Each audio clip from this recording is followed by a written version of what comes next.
systems go. Clear for liftoff.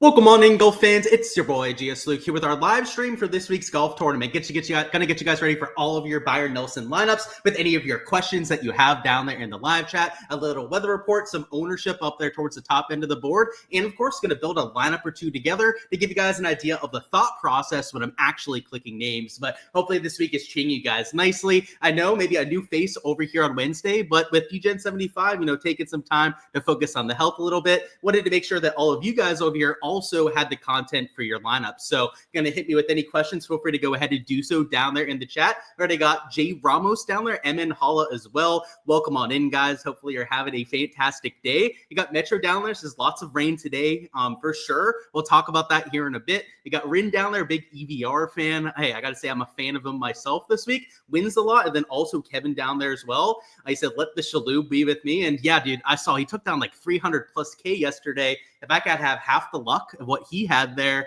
we might be on to something out here for this event. But like I said, guys, any player deep dives that you want, feel free to go ahead and let me know. Strategy questions, we're going to talk a lot about ownership, but if there's any like specific ownership numbers you're curious about, I can give you guys a little bit of insight over there for my projections.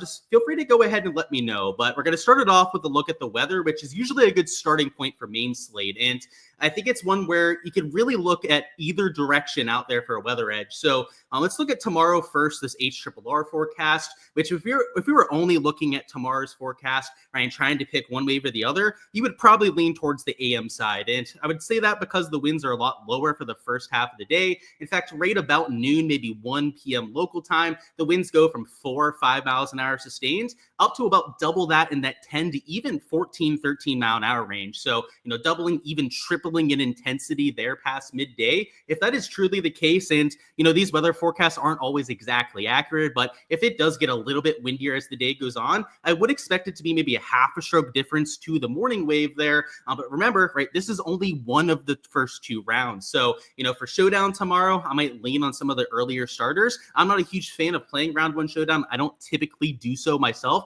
unless I see a rather large edge. And usually that's when I see the PM wave playing easier out there for round one. A lot of times people just will blindly go out there and stack the AM guys out there for round one Showdown, which, by the way, I don't think is a terrible strategy, but it's not always going to be the optimal one.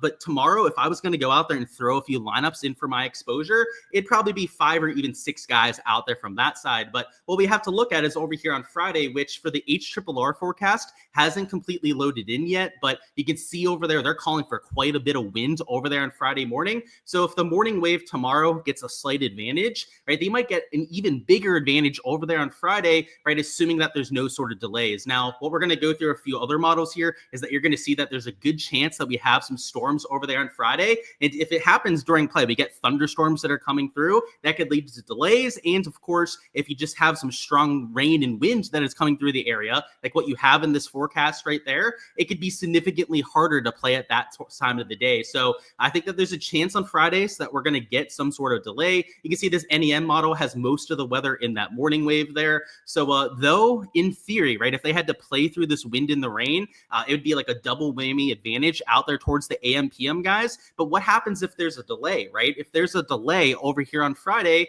then those guys that, would escape those conditions in the morning would get to play after another storm, even softer conditions than what they had there before. And the winds don't look all that bad, right? They're in like that 10 mile an hour range for pretty much the rest of Friday there. And then when you go to Saturday morning, this is where it gets a little bit more interesting. And you can see this model actually cuts off right about Saturday around midnight, but you can see it's about 56 degrees over there on Saturday morning. So those AM guys that tomorrow I do think see a slight advantage might have to play in some cooler temperatures over there on Saturday. And you can see the winds are substantial, right? They're in that 10 to maybe 15 mile an hour sustained range. And the wind gusts down there are close to 20 miles an hour to start that day. So I would say if there's no delay, that AM PM wave looks like a pretty straightforward advantage. Tomorrow you get about a half a stroke. On Friday you play without the wind and the rain in the morning, and you're looking at maybe a stroke difference between the two sides of it, I would say. That's, of course, without any sort of delay. If you have a delay, then I think it could be a little bit closer to 50-50 because,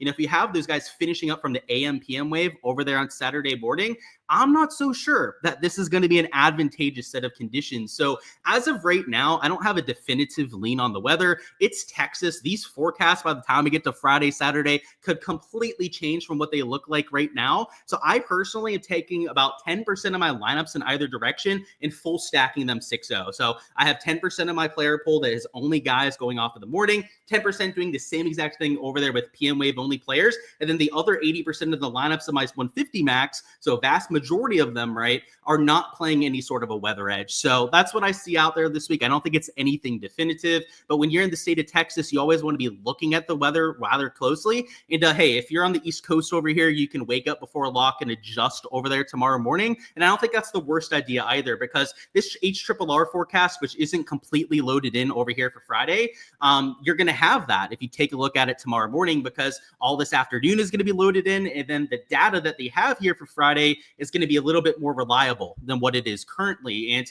if they're not calling for the same kind of storms that you had over there, and they're calling for it just to be like maybe a little bit windier in that first half, then maybe you do go out there and only take like AM PM guys out there in your single entries, that sort of thing. But without any sort of definitive weather forecast right now, I don't think we can go out there and make that decision. At least I can't personally go out there and do that with my exposure. So you guys know my take on the weather at this point, kind of splitting it down the middle, which is the cop-out answer, but sometimes that's the right answer. And I'll give you guys a little bit of perspective into my process. I tend to do this quite a bit out there with the weather. I won't go all in out there for main slate. And usually it treats me rather nicely, because even if there is a weather edge, let's say one side of the draw, and heck, maybe it's the PMAM guys, right? I am stacking, by the way, 10% in that direction, even though it doesn't really look like they're going to get the better side of the draw, because sometimes it just flips on its head, right? There's no evidence that it's going to play in that direction, and then it does. I play both directions on slates quite often because it covers all of your bases, right? If there is an advantage towards one side or the other, and maybe it is that surprise side, then I have exposure to that, right? With 10, 15% of my lineups. Now, if it's not going to be a massive weather edge, let's say it's like a 0.25 shot difference, right? Maybe the AM guys get an advantage tomorrow, and then over there on Friday, it kind of comes back down to earth a little bit with conditions being a little bit flatter. If that ends up being the case, then the 80% of my lineups, right, where I didn't go all in out there on the weather edge, are going to be in a perfect spot, right? Because unless it's a half a stroke, probably even a stroke or more advantage, you don't necessarily have to have a full 6-on stack. So that's why I choose to go out there and do so. In the past, I had been a little bit more bullish on the weather stacks, truly going like balls to the wall, all in on it, that sort of thing. And if you get it right, if you get like a 2-shot advantage, it can do wonders, right? But this just isn't that kind of week. I don't think we have that kind of forecast as of right now where you can say without a doubt that you're going to get that sort of thing. And hey, even if you don't have that kind of confidence behind it, you can always gamble on the weather, right? This is DFS, right? It is a game of skill to a certain extent, but there's also a whole lot of luck that is involved with playing this PGA DFS. So if you want to play that AM PM edge and just kind of hope that's a bigger advantage than what it looks like right now,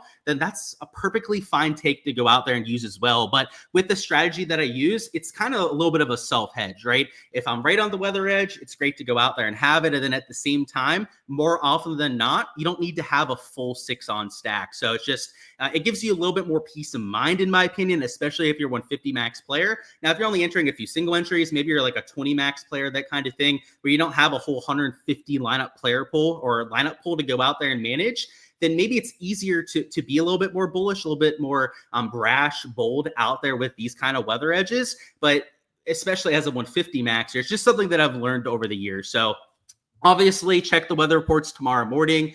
That's always going to be something you want to do if you're a 150 max player. And heck, even if you're just doing this for fun, right? If you're going to be up tomorrow morning, which it's an hour later lock than normal, being over there in Texas, then just take the 30 seconds to a minute to go out there and check the weather report and make sure that it doesn't look completely different. So what we're going to do now is we're going to go over to my projections, actually, and we're going to talk through some of the ownership towards the top end of the board. So any player pool questions that you guys have, you can go ahead and throw those down in the chat. But we're going to have all the ownership on here from 8K plus. So we're going to talk through some of the game theory towards the top end of the board. And then then also a few player pool leans that I'm getting to. And it's not like you have to go out there and play everyone that I'm playing, right? In fact, I'd prefer you not to, so that I can get these guys at lower ownership. But I do like to give you guys an idea of some of the guys that I'm using in lineups to show you what I'm looking for in players, right? Give you a peek behind the process, behind the veil, some people would say, into what I'm actually thinking through. Because we can talk about stats, we can talk about strategy, all that, all we want.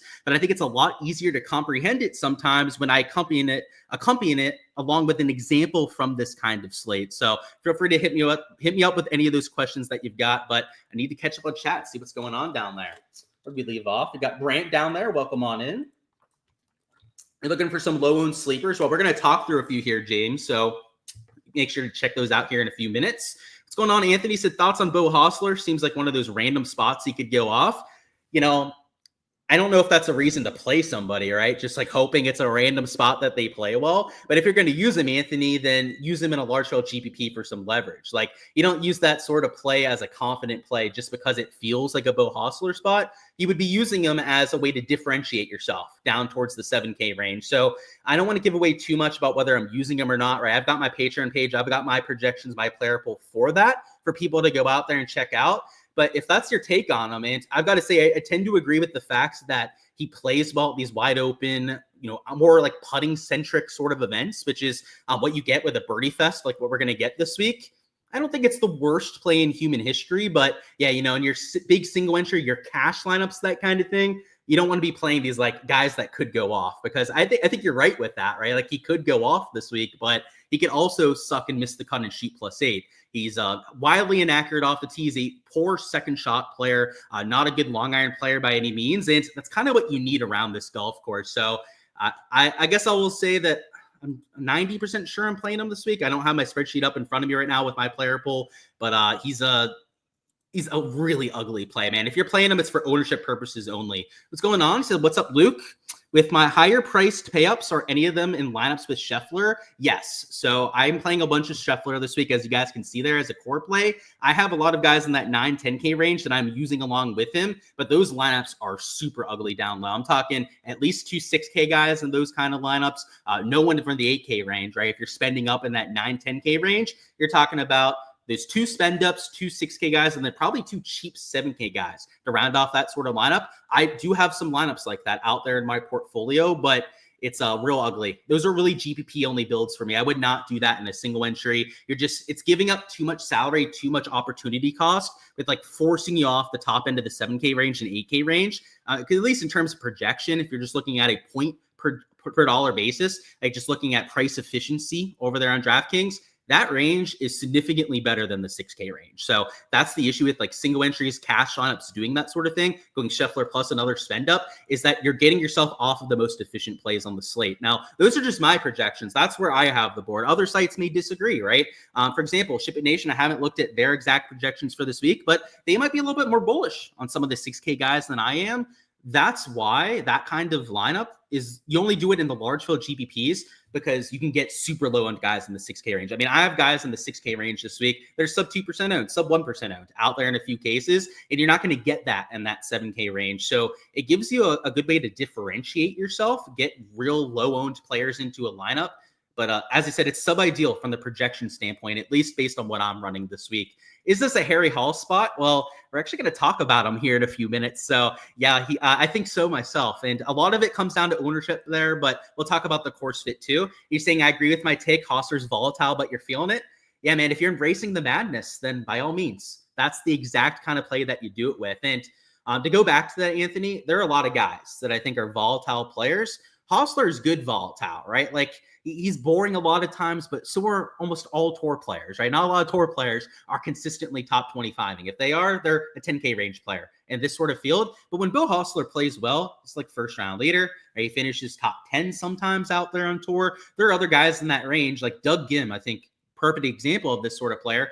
Doug Gim, very consistent, but he like never top 10s. It's like always like a, top 20, maybe top 25 that he's mixing in. Very consistent with going out there and making the weekend. Hossler for GPPs, though, when he hits, he actually gives you an optimal performance, which is really good. That's exactly what you want, right, out there in your large field GPP pool. So yeah, I'm with you on that one, man. It's a grimy play though. That's for damn sure. Let's talk about this ownership towards the top. So you can see all the ownership is on here. The rest of my ownership, my projections and player pool are over there on my Patreon page. But what I'm going to focus on here is what you should be thinking about with the ownership, because I mean, outside of Scotty, it's pretty flat, all things considered. I mean, your lowest owned guy from 10K plus is an 8.5% owned Sam Burns. Your highest owned player, of course, would be a Scotty Scheffler. But outside of that, it's a Ben Griffin over here, just under 16%. And these are my projections. So I can't speak for exactly where SHIPIT Nation has them, but I'm assuming that Scotty Scheffler is probably around 40%, right, over there on their projections too. And if that's the case, everyone else is going to be about the same kind of ownership. So outside of him up top, it's actually not that interesting. They're in the 9K plus range when it comes to the ownership, because like even your pivots, when you compare them to some of the guys around them,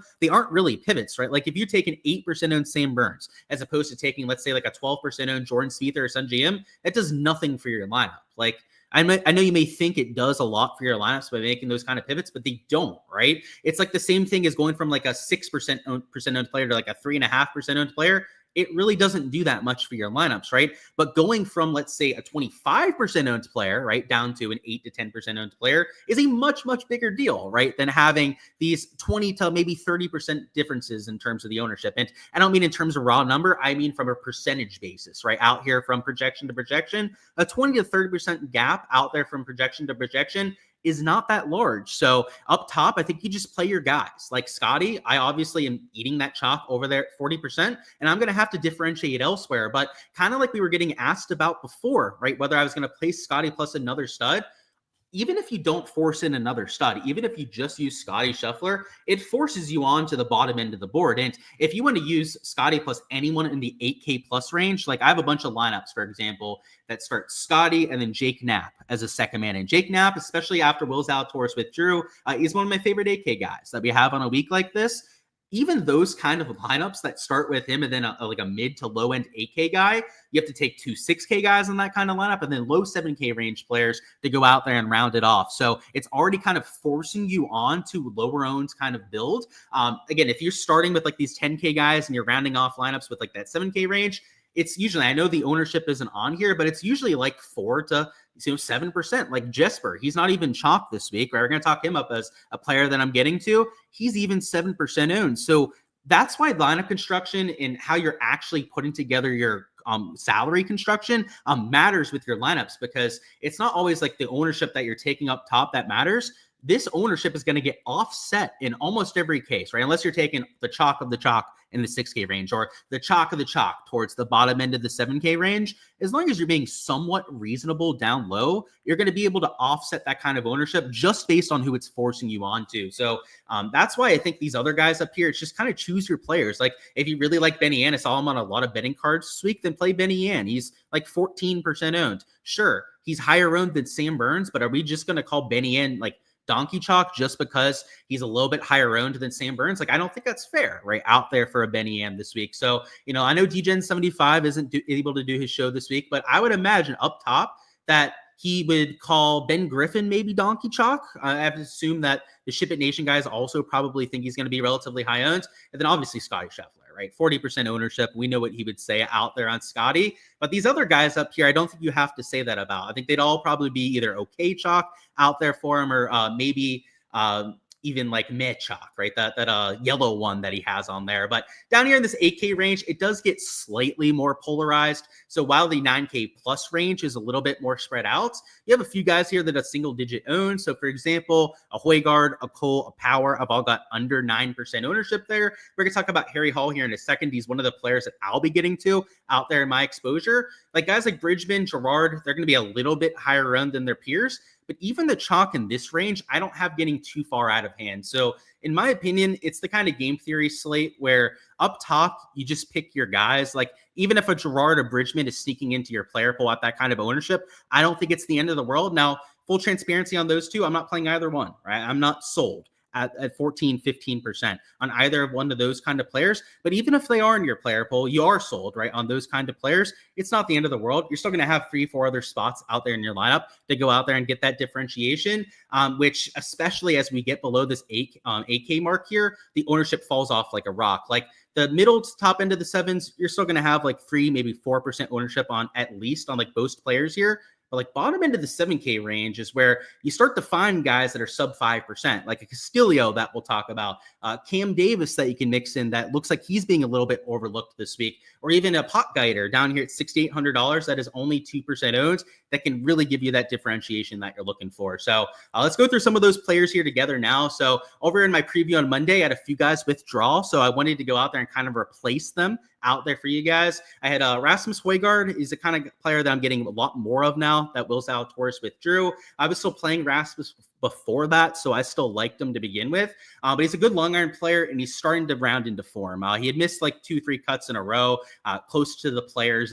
Golf courses with a lot of water on it don't tend to suit his game rather nicely. He's a little bit wild when it comes to the driver. And at a golf course like this that doesn't have all that kind of water in play off the tee, I think that plays pretty well into his skill set. So about 10% owns. He's not going to get you a bunch of differentiation or anything, but he's the kind of guy for that from a course fit perspective, I think makes a lot of sense. And it's worth noting that with all the rain that they're getting today, they got over 2 inches of rain in the area. For sure going to be lift clean in place tomorrow. I'd imagine lift clean in place also over there on Friday. A player like Rasmus that is super long. This golf course, by the way, it's going to play way, way longer than normal because of all that rain as well. I think it's going to be to his advantage. He can throw darts with those long irons, and because he's one of the longest players in the field, that extra length isn't really going to bother him all that much. Speaking of, Harry Hall hits the ball quite a long way as well. You can see over here, he was a top 10 model ranking for me this week. So the kind of play that just from the stat angle was popping out there in my projections. Really good bent grass putting. That is the surface that we have for this week. And you can see that here, he's not mega chalky. Like 9.2% is average to maybe even below average ownership on this portion of the board. And he is an AM PM guy. So if you are somebody that maybe sees that kind of advantage out there with the weather, he could fit those sort of lineups out there as well. But like these kind of players, like I prefer over those 13, 14%ers. Like sure, Gerard Bridgman are in better form, like especially Gerard. You can see over here, right? He's top 10 with the form. Hall's not that far behind, right? He's over there at number 14, but give me the player that is slightly worse with the form, but the player that is much lower owned. Like that's where I'll start to make some of those pivots. Not so much towards the top, like just giving my guys, like I was saying, but as we start to get further down this board, I start to make the ownership a much bigger part of my process. For example, guys like Kitayama are being overlooked on a week like this, partially because of the form, right? He's not modeling that well out there in my projections. Number 82, in fact, out of 156 out there on this kind of a week. Not even the best bent grass putter. So you may wonder, like, why would you want to play him? Why would you want to play him, Luke? Like you're talking all this shit about Kitayama because they know he's a baller. He's a winner out there on tour. He has a lot of top 5, top 10 finishes over the last few years on tour. And sometimes in GPPs, you've got to take shots on guys that aren't in the best form. Like we see it all the time. Guys that just snap out of form, go out there top 5 or even win out there on the PGA Tour. We don't even need a win from Kurt Kitayama. Like a top 10, top 15, like a T12, a T14 probably gets the job done over there at $7,600. And that is obviously well within his range of outcomes. So, you know, in this portion of the board, a lot of your chalk is going to come on guys like even a Thor Bjornsson, a Lee Hodges are getting some ownership because of the kind of form that they have heading in. I would rather play the lower owned players on this portion of the board because they're not the studs. You're talking about guys that are normally like $7,000 that are now towards the top end of the 7K range because of the recent form that they've had. I'd rather have the guys like Kitayama that would normally be $8,500 at this kind of event if he was coming in with form that are now $7,600 because he hasn't been playing as well. And now it's going to be lower owned, right? Because he's not playing as well. So it's just, those are the kind of guys that I'll take a shot on the large field GPPs to go out there and get that differentiation. And, you know, for some people like Anthony down there in chat, it might be somebody like Bo Hostler that you're playing that is going to be sub 7% owned. In my case, it might be my Kurt Kitayama that I'm using as one of my grimy plays.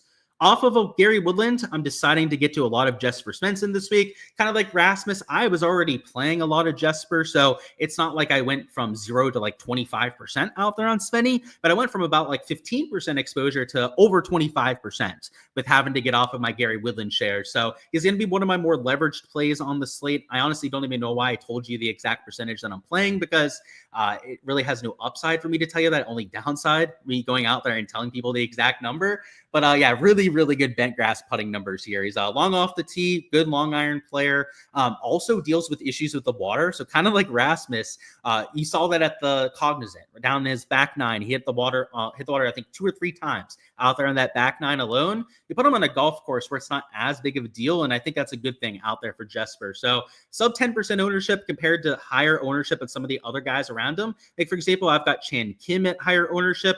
And then even guys like Lee Hodges, Thor Bjornsson up there in that top end, middle end of the 7K range are also an even higher ownership. So he's not a massive pivot, right? He's not one of like the lowest owned guys that you have at this portion of the board, but he's an example of the kind of player that I'll get to that's like average to, maybe slightly below average with the ownership. And I still like myself some Toasty. Luckily, he didn't withdraw yet.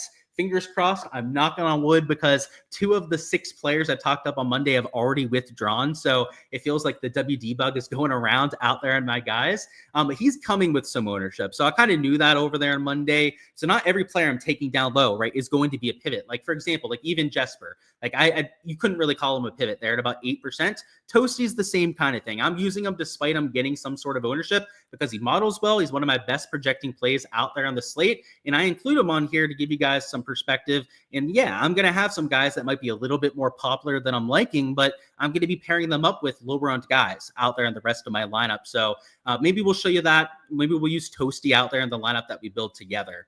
We've also got Cam Davis as a pivot I'm going out there and playing. He's 4.1% owned out there in GPPs. $7,100 too, I think is way too cheap for the kind of pedigree player that he is. And kind of like a Kurt Kitayama, he's not playing the best golf recently, right? Like he's kind of fallen off a little bit. You can see over there with the recent form, even total mono ranking outside the top 100, but he's a tour winner, multiple time tour winner. In fact, the kind of guy who top 5, top 10s when he goes out there and plays his best golf. These are the kind of guys that I'm using out there in GPP lineups to get a little bit different to the field, right? Same sort of idea as out there with a Kurt Kitayama. You also have a Ricky Castillo out there in lineups. He's more of a newer face out here in tour, maybe not as established as some of those other players that we've talked about, but relatively low ownership, and he's a good long iron player.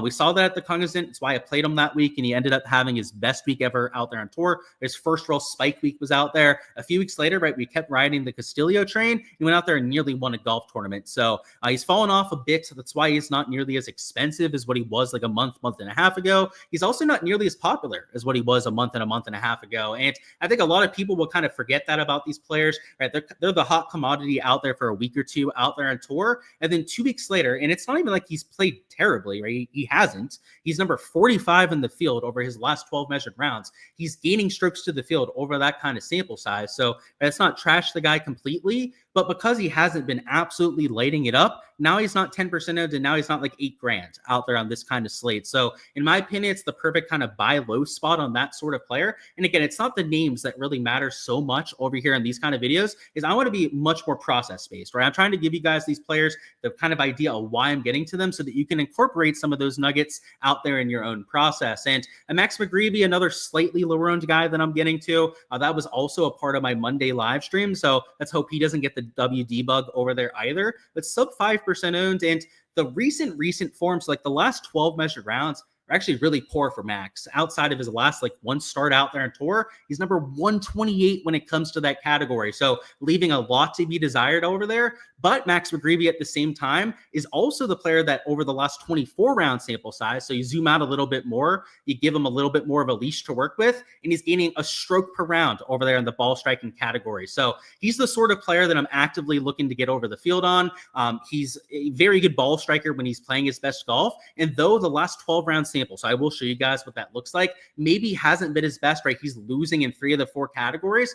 People are going to condemn this guy, right? We're just going to act now like he can't go out there, have a bounce back performance. That's a load of baloney, right? These guys are PGA Tour players. They're studs, more than capable of having a bounce back week. So give me some Max McGreevy out there at relatively low ownership. And then the last player that we're going to talk through together is Aldrich Potgieter here at $6,800. Only 2% ownership, so you're not getting him with any sort of steam behind him. And what I like is the course fit. He's long off the tee, a good long iron player. Also a course where he can't get into as much trouble off the tee, which I think is huge for a player like him that has massive misses. When he misses like 40, 50 yards offline. And I think there's a couple holes out there with out of bounds, but if he can avoid those ticking time bombs, I think he's in a really good spot this week. If he can make it through the cut, we know that he's a high birdie percentage player, a really good putter as well. So at these birdie fests, like a birdie fest that favors bombers, and it's all about that putting when you get, anywhere close to the greens. I mean, pot guider, that's his strength, right? He's not the best around the green player. This is a golf course that we're going to have lift, clean, in place on most likely for the first few rounds.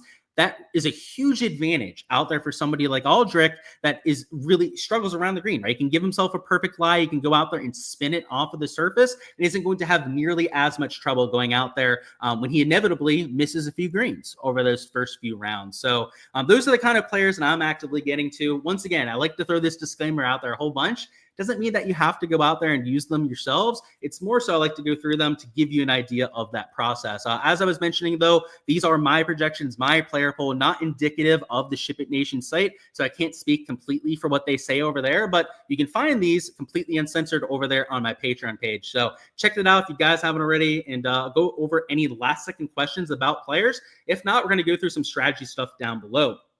Nice videos flexing at the course. Yeah, that wasn't me who hit that 200-yard shot, by the way, Sam. That was my brother. But yeah, I'm golfing all the time. I like to share. It's Twitter. It's what we do. We don't play donkey chalk except when we do. Yeah, as my guy DGen says. And I'd have to say, Scotty is like the perfect one for that, right? Sometimes you play donkey chalk when it's the literally best player of the world, right? What's going on? Any edge to guys that live in the area? Nah, I'm not a huge believer in the hometown narrative thing, so I'm probably going to default and say no out there on that one. What's going on, Angelina? And then Ross says, Max McSleevy enough to work? I see what you did there, McSleazy. That'd be a hell of a nickname to have out there on tour. Yeah, I think he's McSleazy enough to go out there and throw into some lineups. But let me bring up DraftKings. Let's talk through some strategy real quick before we wrap this thing up. Any last second questions, feel free to go ahead and throw those down into chat. But we're going to just talk through building a lineup or two together to kind of give you an idea of the process. So first off, from the lineup, from the contest selection standpoint, going out there and seeing the contests that are still available, I wasn't overly impressed with what they had to offer this week. Like the $5 GPP is a 6th to the first place. Let me get a sip of water here. Oh, mouth's getting a little dry.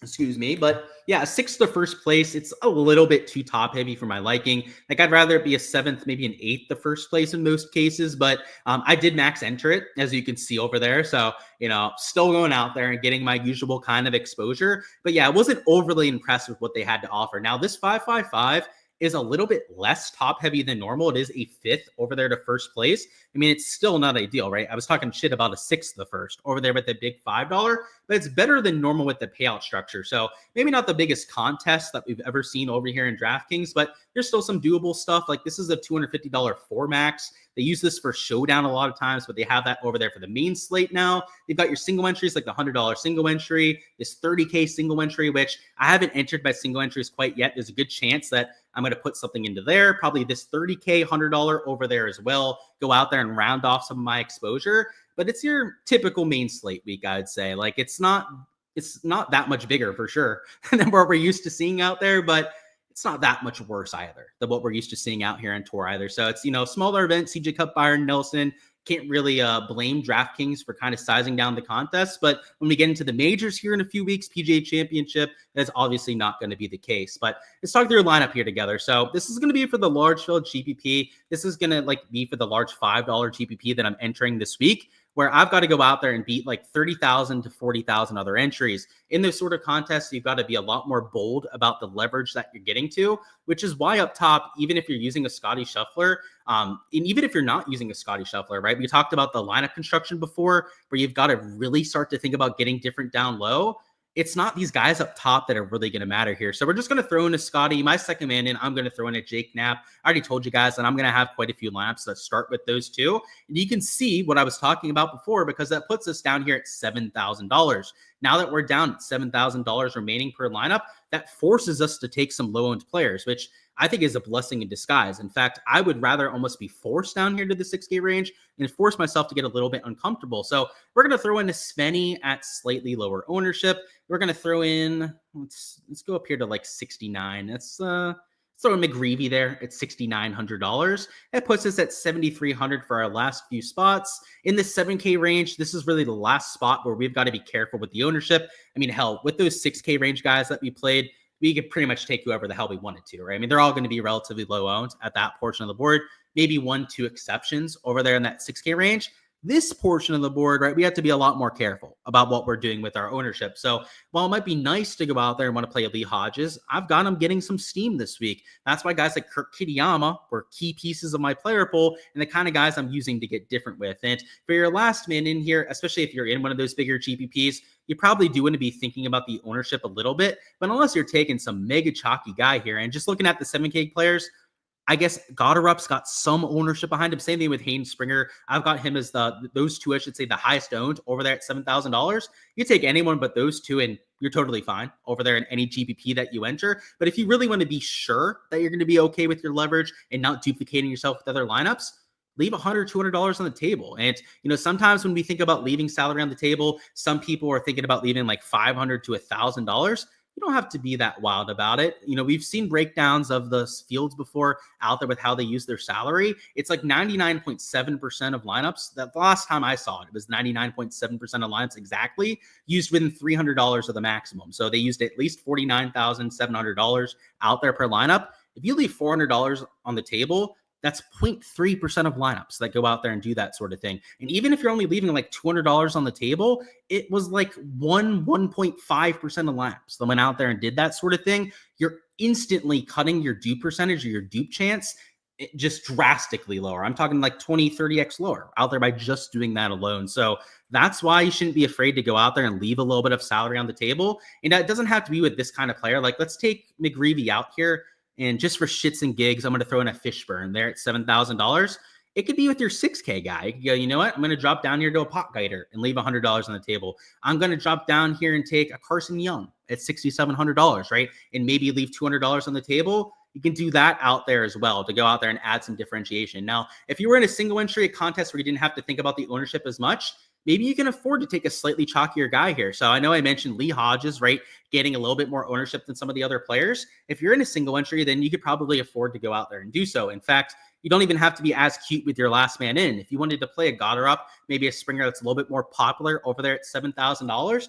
If you're in a single entry that has less than 1,000 entries, heck, especially if it's less than, let's say, 400, 500 entries that you're playing against, ownership matters, but it's not the end all be all. Your duplication chance in those contests is pretty much slim to none. And about you still need leverage out there in your lineups. I mean, look at this, right? Knapp's sub 15%. You've got a sub 5% owned Svenny. Same thing with Fishburne. I've got him like 4 or 5% owned, I believe, over there in my projections. And yeah, Hodges has like 10% ownership, I believe, over there in my projections. You're only trying to beat 500 other people, right? It's not 50,000 people that you're going out there and playing against, people that have whole portfolios of 150 lineups like I do.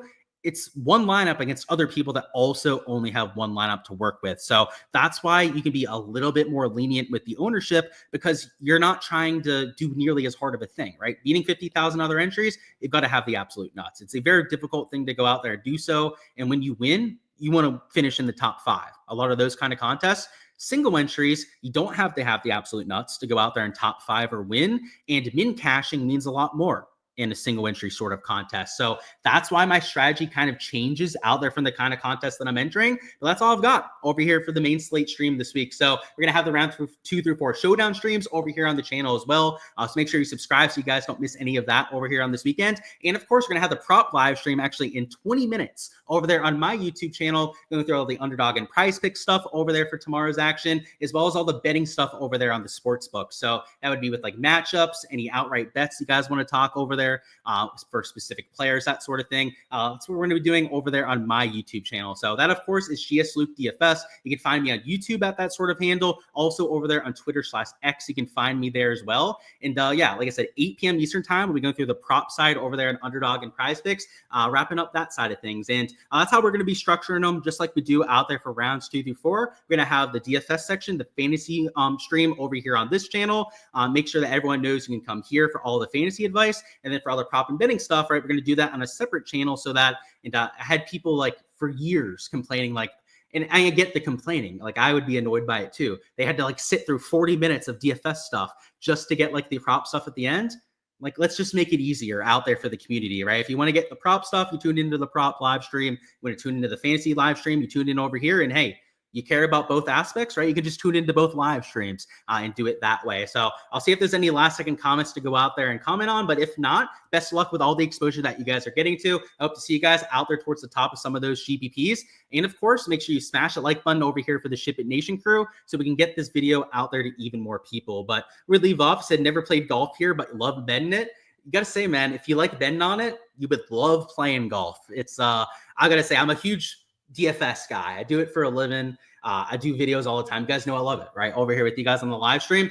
Golfing, actually playing the sport, is a whole nother love for me. It's a whole nother level. I just love playing golf. That's why you see me on my off days, like yesterday, always posting pictures out there from the range. And that's where I spend all of my money. All of the extra money that I have, I'm not spending on rent, like literally things I have to have, goes towards golf. My membership out there at the club I'm a member at, clubs, lessons, rounds out there with the buddies at courses we have to pay for, you name it. So I've got to say, if you like betting on golf, try checking it out. All you have to do, right, is just go to a range, rent a set of clubs, and just hit a few golf balls, man.